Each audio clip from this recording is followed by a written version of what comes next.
When most people think of World War II, they imagine battles fought by soldiers on distant fronts. But, the war reached straight into neighborhoods, towns, and villages.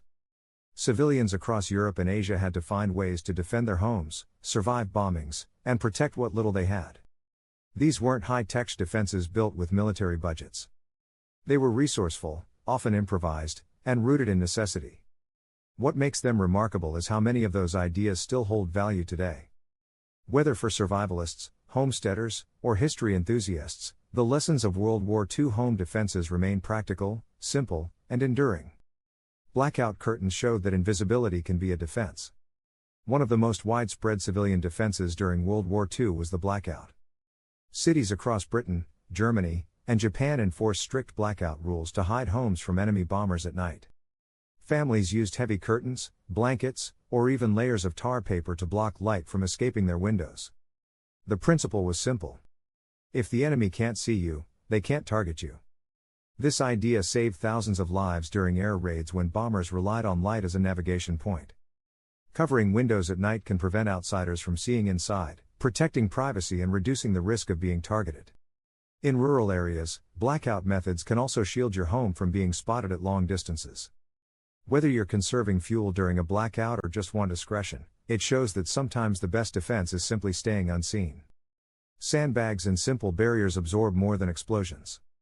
During the Blitz in London and across Europe, homeowners and civil defense teams stacked sandbags against walls and windows. The sand absorbed the impact of shrapnel, flying glass, and even small blasts. In rural areas, families used earth mounds, logs, or whatever heavy material they had to reinforce their homes. This was medieval fortress logic adapted for the modern age. Thick, heavy barriers take the bite out of an attack. The lesson here is timeless.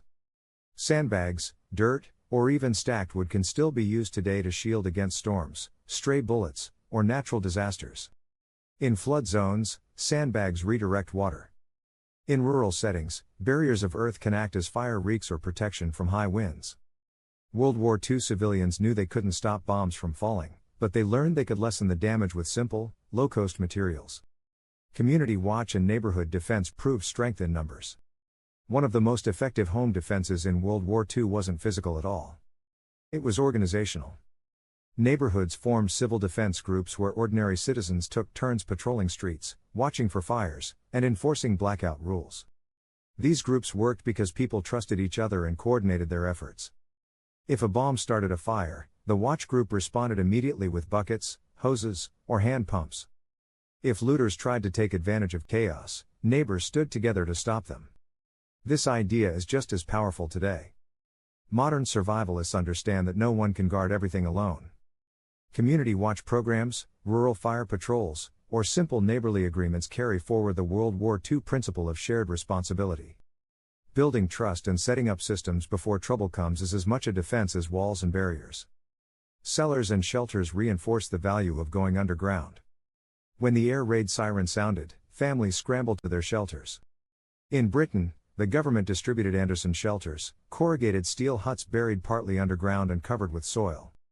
In Germany, many families reinforced their basement with extra bracing and supplies. The principle was clear.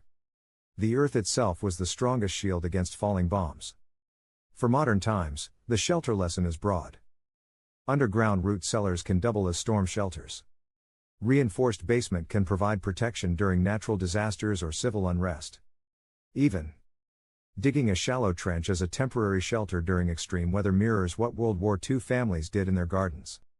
The old saying, dig deep, stay safe, carried across centuries from medieval sieges to 20th century bombings and still applies today. Decoys and deception showed that tricking the enemy worked as well as resisting them. Not every home defense relied on strength. In some areas, families used decoys to draw attention away from their real houses. Dummy chimneys, painted windows, or even abandoned sheds were set up to take the brunt of bombing or looting attempts.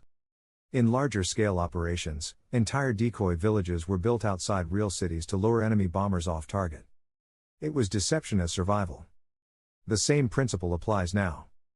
Decoy lights, fake cameras, or secondary storage areas can protect real valuables by making them harder to find. Hunters, homesteaders, and survivalists already use decoys in nature. It's the same logic when applied to home defense. World War II proved that brains. Looking back, what stands out about World War II home defenses is not just their effectiveness, but their simplicity.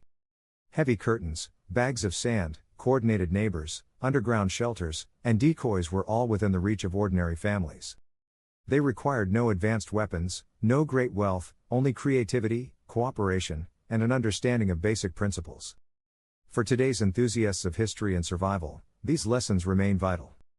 The challenges may look different now, but the strategies endure. Staying unseen, building barriers, working with others, using the ground as cover, and outsmarting threats with deception are as relevant for personal security today as they were during the darkest days of the war. If you found this exploration of World War II home defenses insightful, make sure to subscribe to In the Beginning and share this with others who value history's practical lessons. Old knowledge doesn't fade. It waits to be remembered and put back into use.